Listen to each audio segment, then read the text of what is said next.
I still remember the exact moment everything changed. Though at the time, I had no idea it was coming. I was in the kitchen, washing dishes after a long day, when my daughter-in-law, Lauren, breezed in wearing her designer jacket and that infuriatingly perfect smile. "Hey, Mom," she said casually, balancing her latte. Big news. I'm pregnant again. My hands froze mid-scrub, soap dripping between my fingers. Again, the word echoed in my head, heavy and sharp. 3 times before, I had raised her children. Her little ones she left behind while she went out to brunches, shopping sprees, and nights that didn't involve diapers, bedtime stories, or fevered cries. And now she expected me to do it all over again. I should have felt joy, or at least surprise. But instead, a hollow ache settled in my chest. I knew that smile. It hid her indifference, her detachment. I glanced down at the baby monitor on the counter, where my 2 youngest grandchildren slept peacefully, unaware of the storm swirling just a few feet away. For 6 years, I had been more than a grandmother. I had been a mother to her children, handling every tantrum, midnight feeding, and doctor's visit while she treated motherhood like an inconvenience she could outsource. My son, Daniel, had always been a good man, devoted to both Lauren and their children. But he was gentle to the point of being blind. He loved her, and I could see how he didn't want to face the truth, that his wife was failing at what should have been her greatest responsibility. So I had stepped in, reluctantly at first, willingly soon after. It became my routine, my quiet sacrifice. Waking before dawn to make breakfast, managing homework and naps, running errands, and paying for things she refused to consider necessary. Clothing, food, doctor bills, over $50,000 in 6 years. And yet, it wasn't about money. It was about love. About keeping the family afloat when she abandoned her role. But as I stared at her smug expression, something inside me shifted. I realized that love isn't supposed to feel like slavery, and sacrifice shouldn't erase your dignity. I had given everything I had, and it was never enough for her. Not even close. The truth was raw, undeniable. I couldn't do it anymore. I couldn't allow her to treat me like her shadow, her unpaid nanny, while she lived in a bubble of designer labels and Instagram stories. That evening, as the children played around us, I made a quiet, firm decision. This time, I would step back. This time, I would protect not just myself, but my grandchildren from being used as props in her self-indulgent life. And as Lauren left the room, laughing at some text on her phone, I felt something I hadn't felt in years, a flicker of resolve. It was the beginning of a reckoning, one that would change our family forever. My name is Karen Reynolds, and for years, I believed that love meant giving everything, even when it left you empty. I had raised my son, Daniel, to be kind, responsible, and devoted to family. So when he brought home Lauren Matthews, I welcomed her with open arms. She was charismatic, effortlessly stylish, and had a way of making everyone around her feel like she was the center of the universe. At first, I thought she might be the daughter I never had. It didn't take long for reality to surface. Lauren's charm masked a staggering indifference to the responsibilities of motherhood. I remember the day their first child, Emily, was born. I stayed in the hospital for hours, helping with feedings, changing diapers, and soothing her cries while Lauren left to catch up with friends and post Instagram updates. I swallowed my frustration, telling myself it was temporary, that she would grow into the role. But as the second and third children arrived, Jack and Sophie, the pattern became impossible to ignore. Lauren's interests were elsewhere, and the household gradually became my full-time responsibility. I learned to manage the chaos, like a professional juggler. Mornings were a blur of oatmeal, backpacks, and scrambled eggs. Afternoons meant homework and piano lessons. Evenings were filled with bedtime stories, bath times, and the exhaustion of someone who was both grandmother and surrogate mother. I cooked, cleaned, shopped, and even paid bills for things Lauren neglected. Money, energy, and time. All mine, but given freely because I loved my grandchildren. Daniel noticed, of course. His love for Lauren blinded him. But I saw the worry in his eyes, the subtle tension that grew between us. He trusted me, though, and I became the stabilizing force in our home. The quiet heart keeping the family from splintering. I didn't mind doing it, at first. There was a satisfaction in knowing the children were safe and loved, even if their mother wasn't fully present. But love, I was learning, has limits. It should never cost you your dignity. And Lauren's announcement of a fourth pregnancy shattered whatever fragile balance remained. It wasn't just another child. It was the culmination of years of imbalance, of me silently carrying the weight while she continued her life of leisure. I realized I had been complicit in my own erasure, excusing her behavior because I thought it was my duty, my responsibility, my role as a mother and grandmother. I could feel the walls closing in, the kitchen, the living room, the bedrooms. They weren't just spaces in my home. They were monuments to years of unseen labor, every corner echoing with the energy I had poured into raising someone else's children. For the first time, I acknowledged the truth. I had to step back, not out of anger or spite, but to reclaim my life and to draw a boundary that should have existed years ago. As I watched Emily and Jax laugh together in the living room, I knew the next steps wouldn't be easy. But I also knew one thing. The time for quiet sacrifice was over. The real challenge, facing Lauren, exposing the imbalance, and standing up for myself and my grandchildren, was just beginning. It started small, almost imperceptibly, like the first cracks in a wall you've always taken for granted. Lauren's casual requests turned into demands.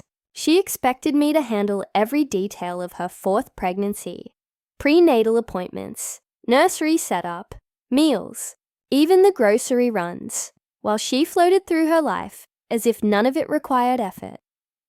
One evening I had had enough. I was kneeling in the playroom, tying Emily's shoes, when Lauren walked in, carrying her third latte of the day. Karen, can you take Jack to soccer tomorrow? I'm meeting a friend for brunch, she said, waving the schedule in my face. I closed my eyes and took a deep breath. Lauren, this is too much. I can't keep doing everything. I've done this for 6 years. It's not fair, to me or to you, she laughed, the sound sharp and incredulous. Not fair. You love these kids.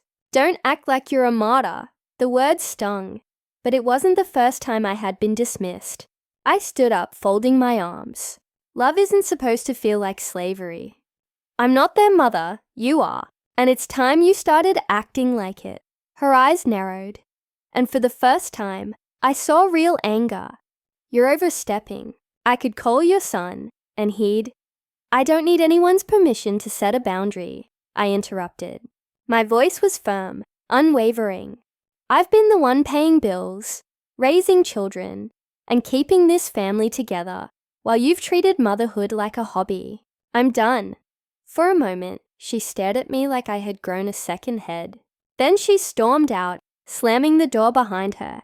That night, I lay awake, listening to the monitor, wondering how it had come to this. I wasn't angry. I was resolute. I had spent years giving, sacrificing, and staying silent. Now, I needed to claim my own life. The tension didn't stay confined to our household. Lauren went to my son the next morning, accusing me of overreacting, even of trying to take control. Daniel looked torn, caught between his wife and his mother, the confusion in his eyes almost as painful as the betrayal I felt. I don't know what to do. Mom, he admitted softly, his voice heavy with conflict. I love her. But I see what you mean. I reached out, taking his hand. I'm not here to take her place, Daniel. I'm here to protect the children and myself. You need to see the truth before it's too late. Over the next weeks, the situation escalated. Lauren threatened to call the police, claimed I was interfering with her parental rights, and even hinted at hiring a lawyer. Fear, for a moment, gripped me, but it was quickly replaced by a determination I hadn't known I possessed.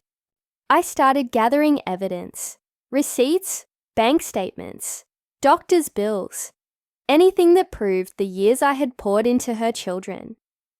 I realized something crucial.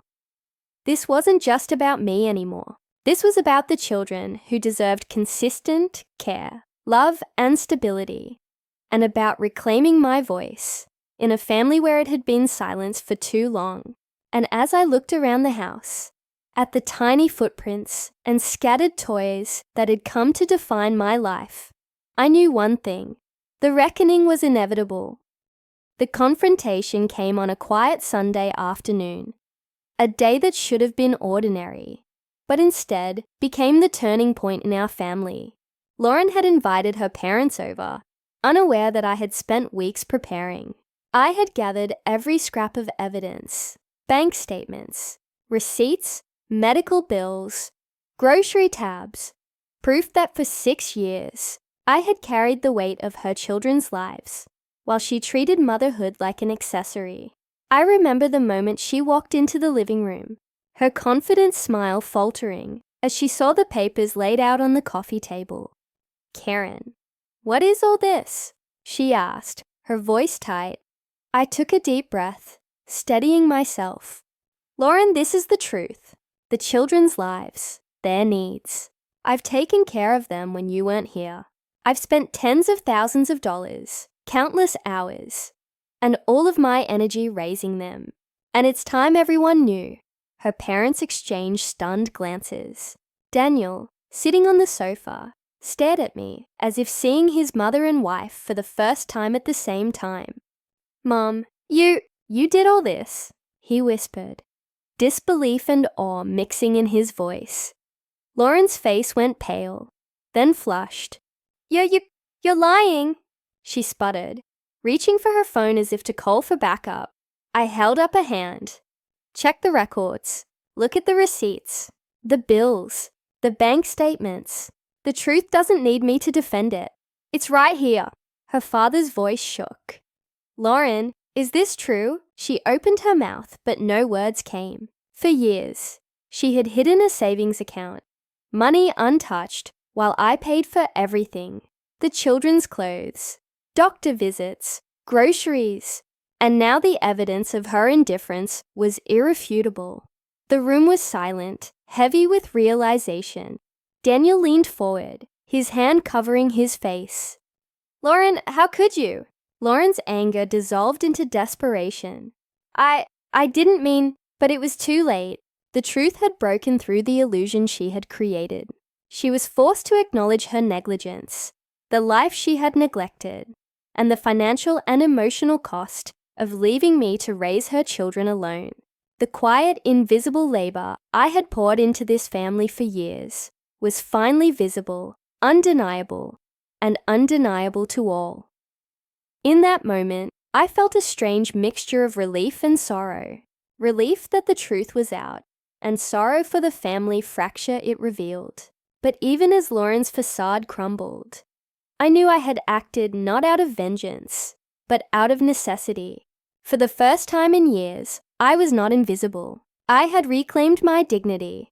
The children, unaware of the tension, but sensing the shift, came into the room. I gathered them close, holding them as they laughed, and asked questions about the papers on the table. For the first time, I felt the balance I had longed for. Love given freely, but boundaries respected. It was over, but the impact lingered. The reckoning had arrived, and the family would. The days after the confrontation were quiet, almost surreal. Lauren retreated into a world of her own making, her anger replaced by shame and the consequences of choices she could no longer hide. Danielle, still processing the revelation, began to see his mother's sacrifices for what they were: the backbone of our family's survival. And the children, they flourished. Emily, Jack, and Sophie, laughed with a freedom I hadn't realized they had been missing. Their small voices filling the house in a rhythm I had almost forgotten. For me, the shift was profound. I no longer woke to the weight of invisible labor or the pressure to fill a role that wasn't mine. Instead, I woke with a sense of agency and peace. I had spent years putting everyone else first, believing that love demanded self-erasure.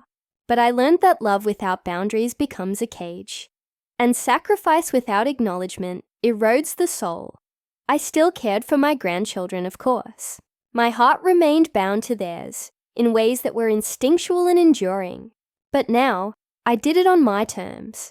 Not as a shadow, not as a surrogate mother, not as someone silently shouldering the neglect of another. I gave my time, my energy, and my love willingly, and it mattered in a way it never had before.